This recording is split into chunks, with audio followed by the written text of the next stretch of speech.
What's your take on it?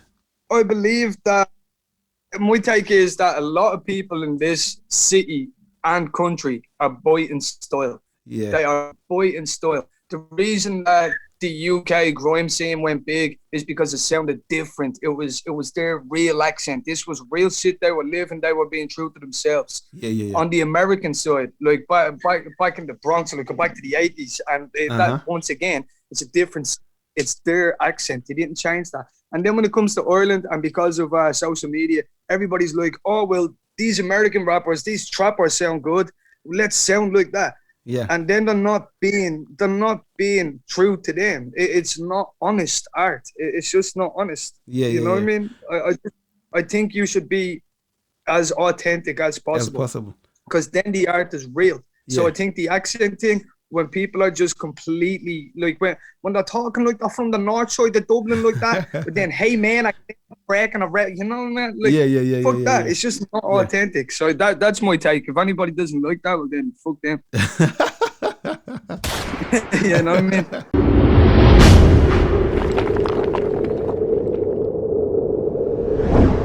It looks fine now anyway. So let's kick it. A lot of Dublin rappers really ain't that good at rapping. Silver lining in the pocket, packed up with the social status. And I'm not here to take the bread from plates of other rappers. I just honestly think the city deserves a better standard. And I'm not saying that we're no good, so don't you twist my bars up. We got some beautiful artists, we just don't give them chances. We sit back judging the accent until they get embarrassed. Now this kid from Ballyfermot sounds like he was born in Kansas. The roots are damaged, the London Bridge was salvaged. The voice will be from Britain and the feet will be in Cabra. They don't wanna talk about skill with a seasoned vet, but you see no tread in the league ahead. I don't see those checks, but I see those steps and the sand on left. Shoot that fits, so I ain't seen one yet. Can we please just split all the boys from men? Look, these pricks fella represent what hip hop is in this emerald hell. Yeah, America's 53rd state. We're chasing our tails in the wrong way. Reversing psychology warplay. The beat just got finger, that's foreplay. I'm taking it slow, you can't force fate. We're drowning in oceans of North Face. Opponents be posing no damn shakes. I'm showing them love with these handshakes. I'm growing above all this.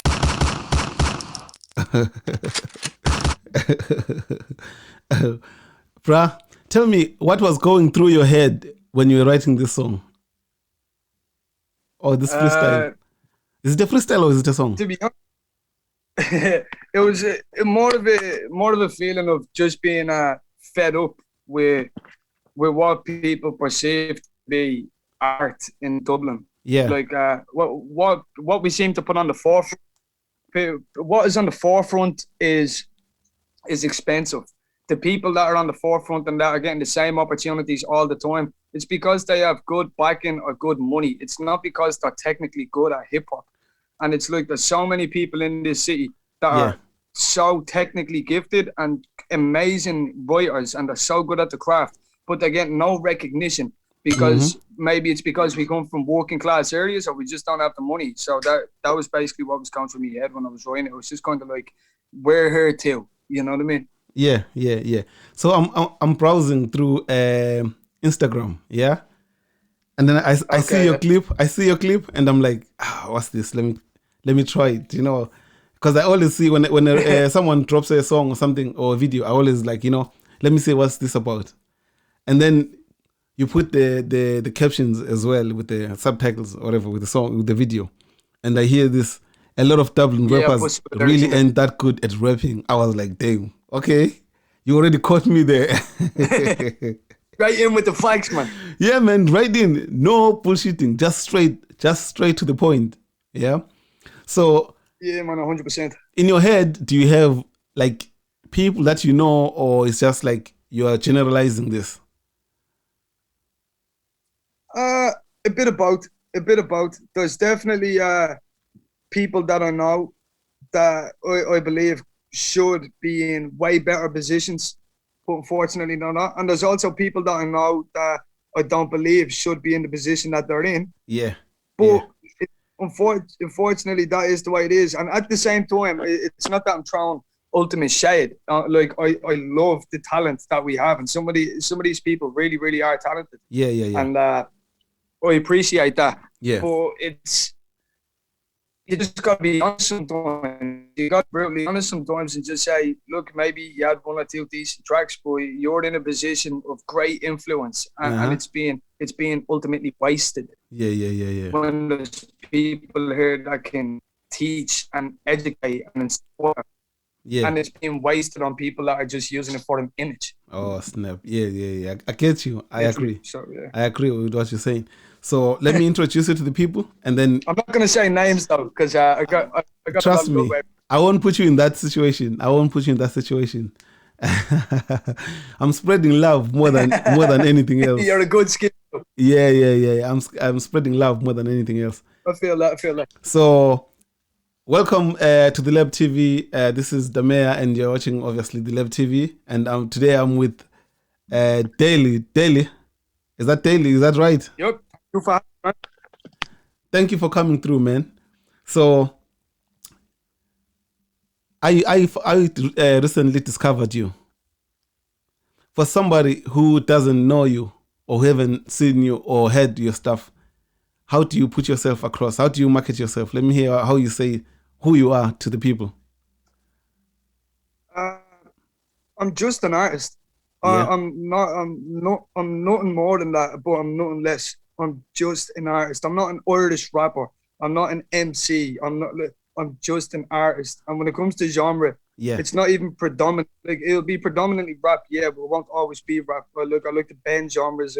Every next track that I put out will sound different to the previous one. Oh, really? That's who I am. I'm just an artist. Oh yeah. You sound so good. You sound so good in rapping. Like when you rap, I would have thought maybe you are one of those rappers that's gonna stay like, you know, conscious and core to the art of rap, and who are really. Oh no, definitely. I'll always stay conscious. But it won't always be on the same vibe. Like sometimes I like to slow things down. I like to breathe. I like to think about. And then on other tracks, I get a little bit deeper with the pen and some faster flows and braggadocious vibes. But true and true, I'm just an everyday person trying to make art from the everyday. So I just consider myself an artist rather than a rapper, you know what I mean? Okay, so tell me about that line about a guy from Ireland sounding like another rapper in Kansas or something.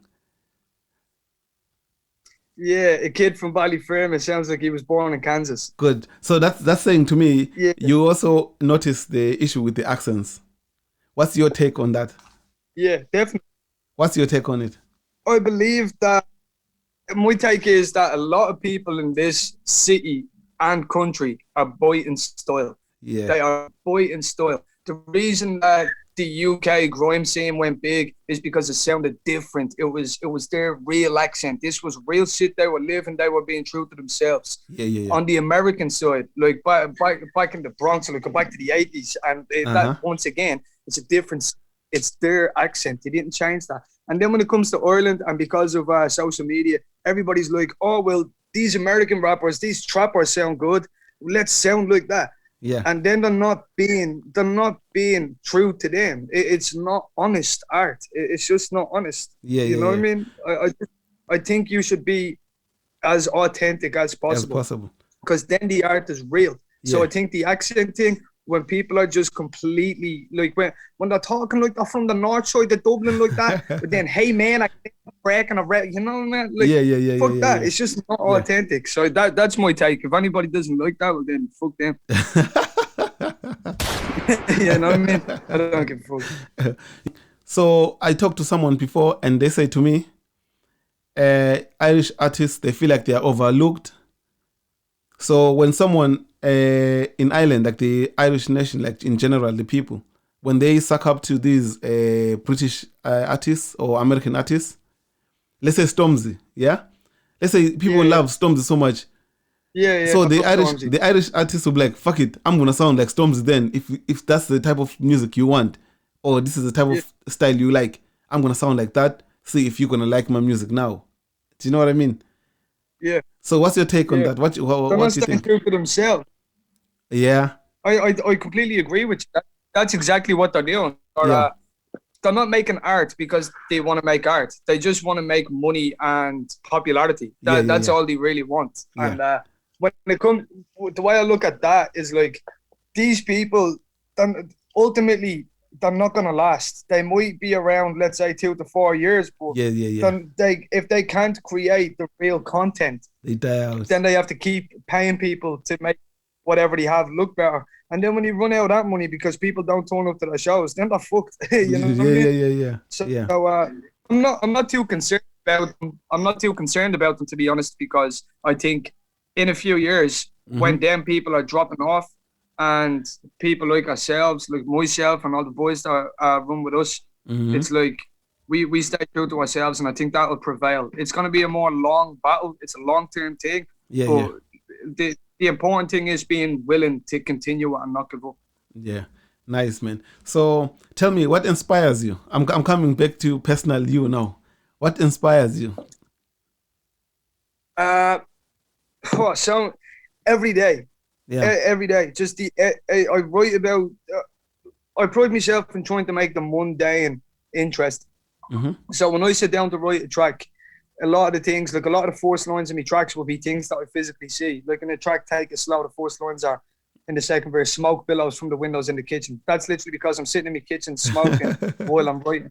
It's just the everyday. People overlook just everyday beauty. It's in a world that's so dark and depressive all the time.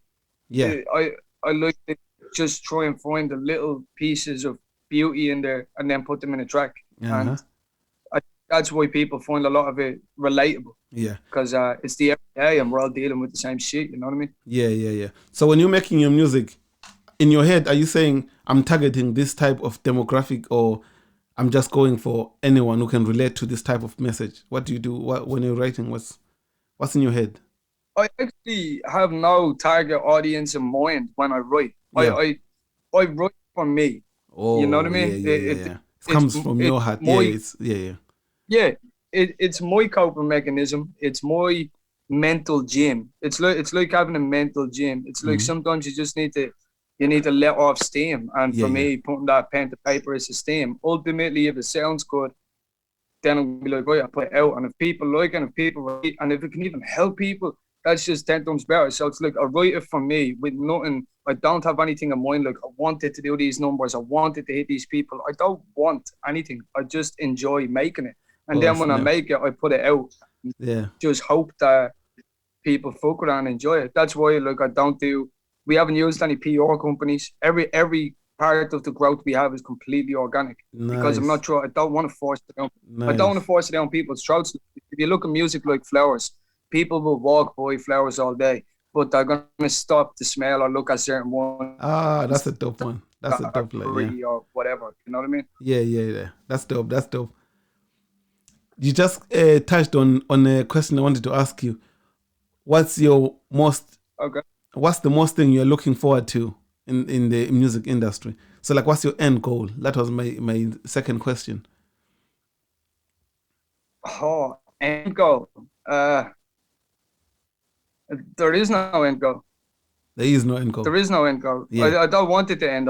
If I want anything, is to leave a legacy. Like if it's 20 years after I die, I still don't want it to end. I want people to still be listening. I want to leave something that will be remembered forever. You know what I mean? So the end goal is there is no end goal. Nice. So have your parents heard your music? Yeah. They've heard it. Actually, I recorded some new shit last night and I was playing it for them today. Oh, really? So I was going to ask you. Yeah. How was their reaction the first time when you said, oh, do you know what? I'm actually now an artist, or I've decided to be an artist. How do you break it down to Irish parents? I suppose each set of parents is different. Like I know some people whose parents have been like really helpful and accepting with it and things like that. Yeah. Mine are great now. At the beginning, it was a little bit. Yeah.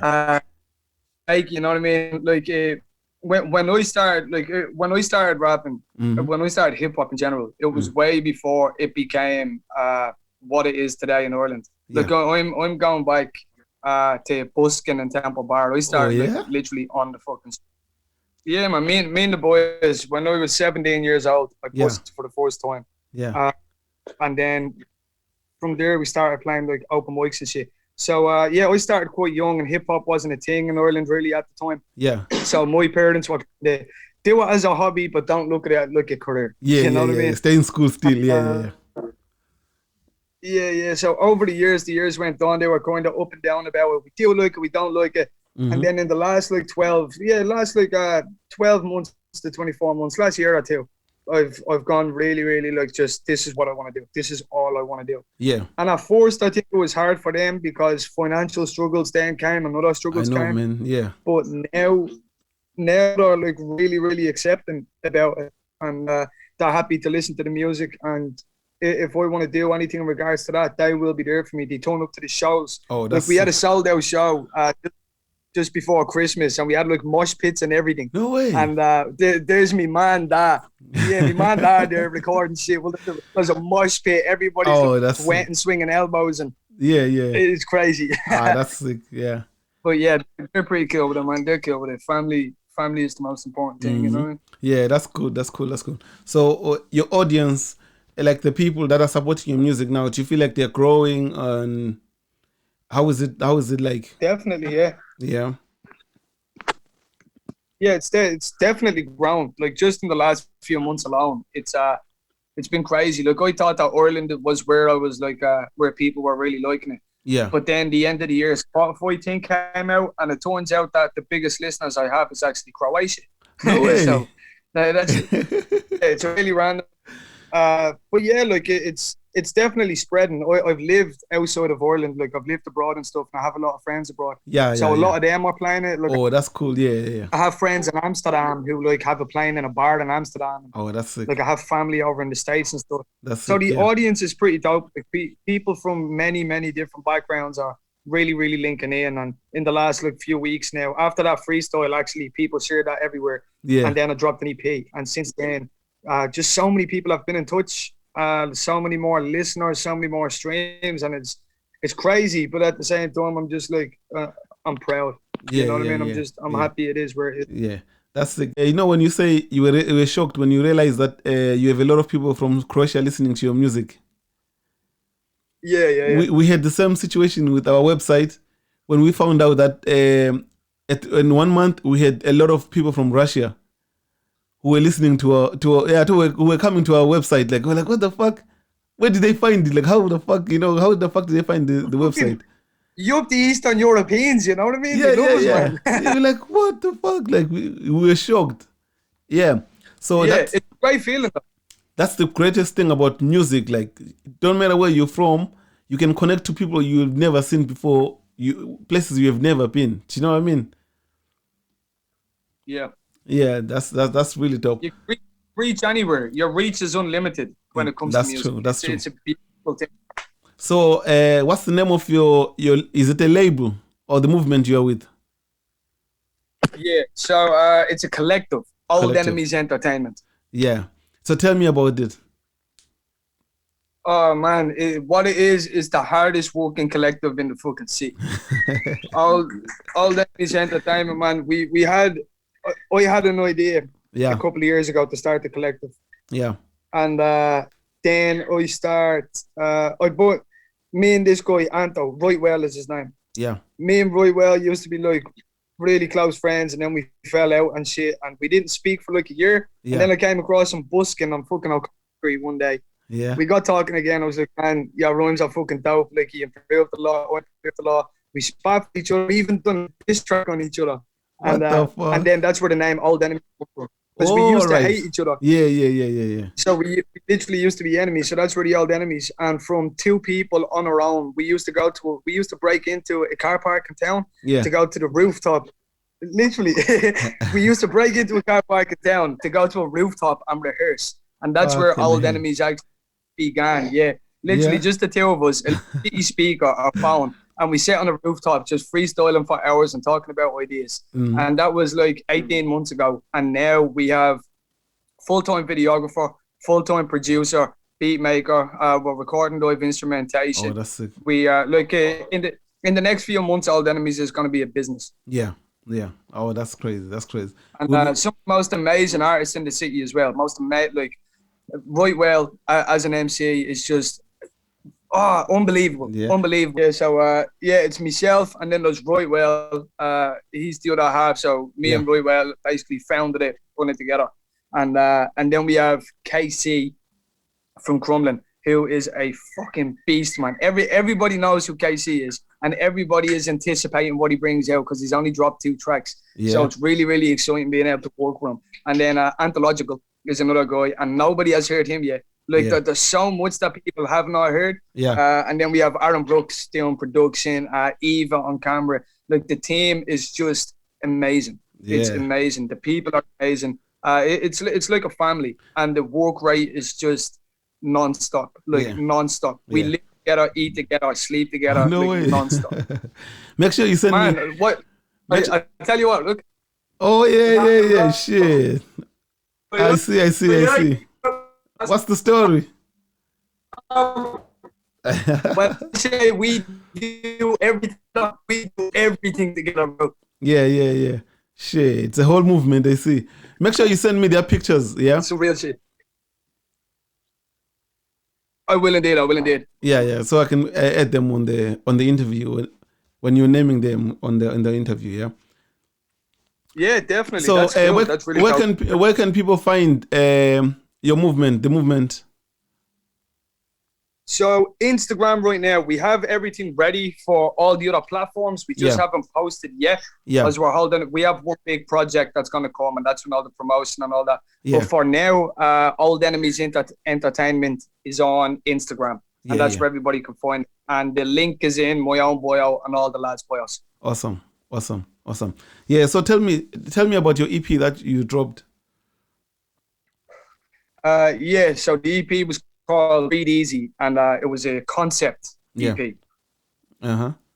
So I initially announced it exactly 1 year ago. So 1 year ago, I had a song called What You See, and that's like my biggest song to date. That done pretty well. And at the end of the song, like nobody copped it, but in the very last 10 seconds of the song, I say the words February 29th.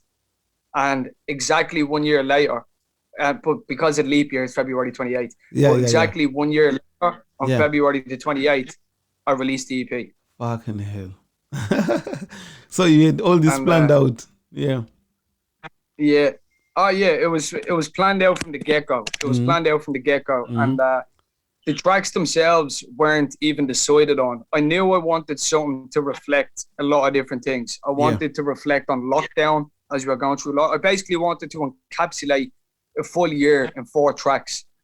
So that's literally what I tried to do. And I went from the first track, Take It Slow. It's literally just me and an acoustic guitar, just vibing, just straight vibing, not real rappy. And then it goes into the song is basically about just feeling the same pressure as the next man, but dealing with it your way. Just taking the everyday shit and just being able to say, right, I need to just take a second. Things are okay. I can keep going. Yes. So that was the idea of that. And the reason I put that first is because the second track that comes is a track called Anxiety. And so the first track is Take It Slow and Breathe Easy. Then the second track is Anxiety and Struggling to Breathe. Struggling to find that air. So it's a contrast straight away. And it's all based on the idea of breathing. Life is just, like breathing is, life is constant. So it's looking at this idea where the concept came from. And then it goes into 4 walls, which reflects the 4 walls in your mind, the 4 walls of the bedroom, the 4 walls of lockdown. Just in so many different ways, like we feel trapped. And that's where 4 walls came from. And then it ends on Upside Down. You know the way people say when you're sad, oh, we should turn that frown upside down? You know that saying? I know that saying, Yeah, so I thought about that saying one day. I was literally just, as I said, the most mundane things. I was thinking about that saying, and I thought, what if we could do that with the world? Like the world is so shit. Like if you have a frown, you can just turn it upside down. If the world is shit, we could just turn it upside down, and everything will be okay. Yeah. So when people force tear upside down, they think it's negative. But the funny thing is, it's actually the complete opposite. Yeah. Shit. You're really ahead of me now. I was gonna ask you how does the lockdown and the pandemic affected you? Because I know for us, it fucked us up with the concerts and stuff. We can't do shows anymore. You know what I mean? Like now we have to do through Zoom. we have to do interviews through Zoom and all that shit. You know what I mean? So it really affected us in some ways. I know, bro. I know. How has the pandemic affected you and your squad? That's the annoying thing. I like at the very beginning, just before the start, I was actually meant to be going to London. I got some opportunities. At the end of last year, I played Electric Picnic, Ruby Sessions. I've played some of the biggest stages that the city even has to offer. And when I was on that rise, and all the streams came, festivals, I was like, yes. And then I got contacted by, I'm not going to say names, but a certain company in London that wanted to chat and talk about some possible collaboration. And I couldn't get the flight to London because of COVID. No. And that was the very, very first thing. My flight got cancelled. And I was like, shit, I wonder how this is going to go. And we were making money off this shit. We had like 3 to 4 sold out shows in the space of 2 months before lockdown. So we were really, really on the up. People were fucking with us. Yeah. And then lockdown came, shows stopped, the travel stopped, everything just stopped. Then we realized, we have to do everything online. So right now it's figuring out how to do the whole online shit. So I know, man. It is what it is, though. In a way, it's a blessing at the same time because it's allowed me to spend way more time with the music. It's allowed me and the boys to grow way more chemistry between us. Yeah. And we've learned a lot. Like we've constantly been educating ourselves on marketing and media analysis and things like that. We're doing that now because we want to be completely self-sufficient. Because that way you don't have to pay anybody. And depend on anyone. We run our own videos, our own cameras, our own production, our own instruments. Everything we do is 100% created by us. Shit, there's no outsourcing. That's really dope, Yeah. So thanks to COVID, though, that is thanks to COVID. So there's a dark and a light side to the moon, I suppose. Again. Definitely. So who brings the kills after the show from within the squad? I probably shouldn't answer that. No girls. I don't know whose missus is going to be watching this first. Don't worry, they won't watch. They don't know anything about the Lab TV. Don't worry, you will find. No one watches this anyway. I'll say we like to have a good time after shows for a few days. Yeah, that's good. So we work hard, play hard. I know. Yeah. What are you guys looking forward to by the end of this year? Wow. But like in the next month, there's a lot of shit coming. Like there's within this year alone, between 4 of us, we're going to be releasing probably up to 100 songs. Oh, Jesus. Yeah.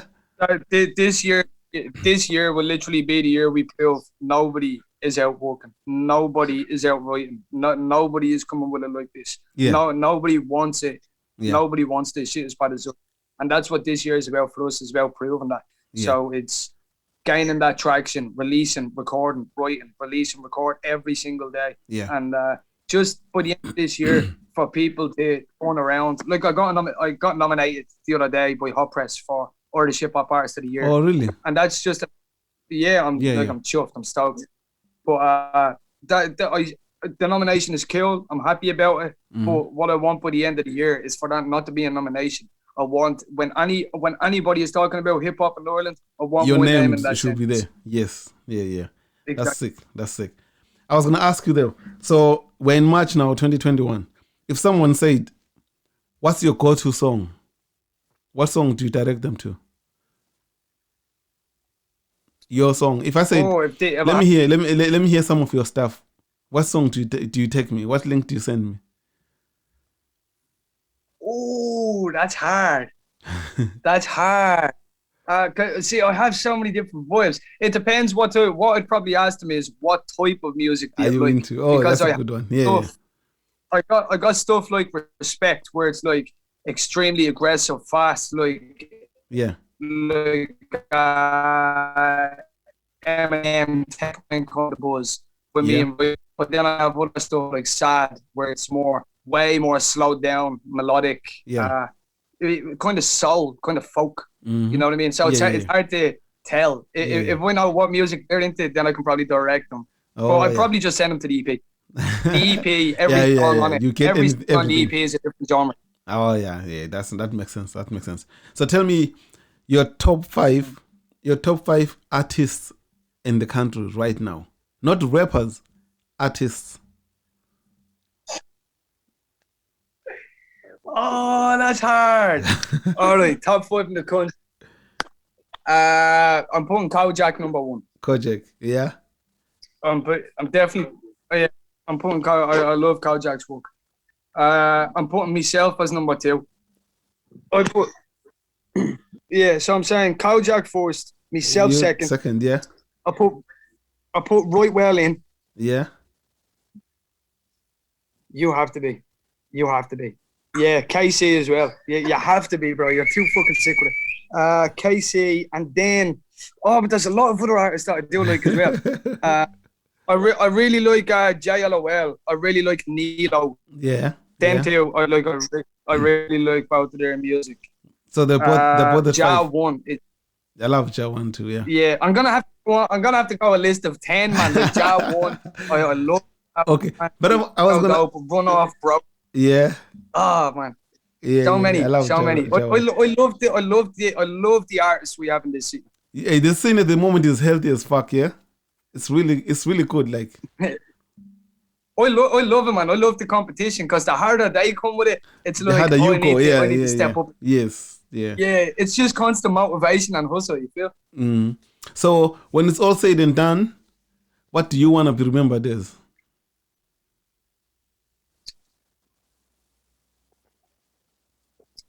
I don't want to be remembered as anything. If I want to be remembered as Daly. Like just I am who I am. I'm a hard worker. I try and inspire. I'm a family man. I'm a brother. I'm a son. Yeah. That's what I want to be remembered as. Where can people find you? If I can leave anything behind, it will. Oh yeah. It will definitely be a legacy that has helped improve and shape my community. Oh, that's and nice. Yeah. Help inspire many people that didn't believe that they could do it, because I didn't believe it at the start, once again because of the accent. Yeah. And if I can show anybody anything, it doesn't matter where you come from. It doesn't matter if you're working class. It doesn't matter if you have no money. What matters is do you have the heart and dedication to just do it for you. Yes. To realize you are the most important person in your life, and that's who you need to do this for. And if I can kind of get that message into as many young people as possible and help my community while I'm doing it, well then I'm happy with that. Other than that, I just want to be a son and a brother and a friend, you know what I mean? You're smart as fuck, man.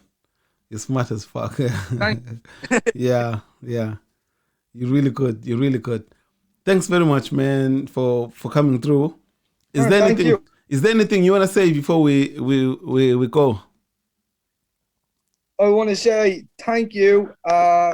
Get ready for this year. We're going to be doing some amazing stuff for myself, Roy Well, Case, Brooks, everybody in Old Enemies. And if this is your first time watching Lab TV, watch it again and show the guys love.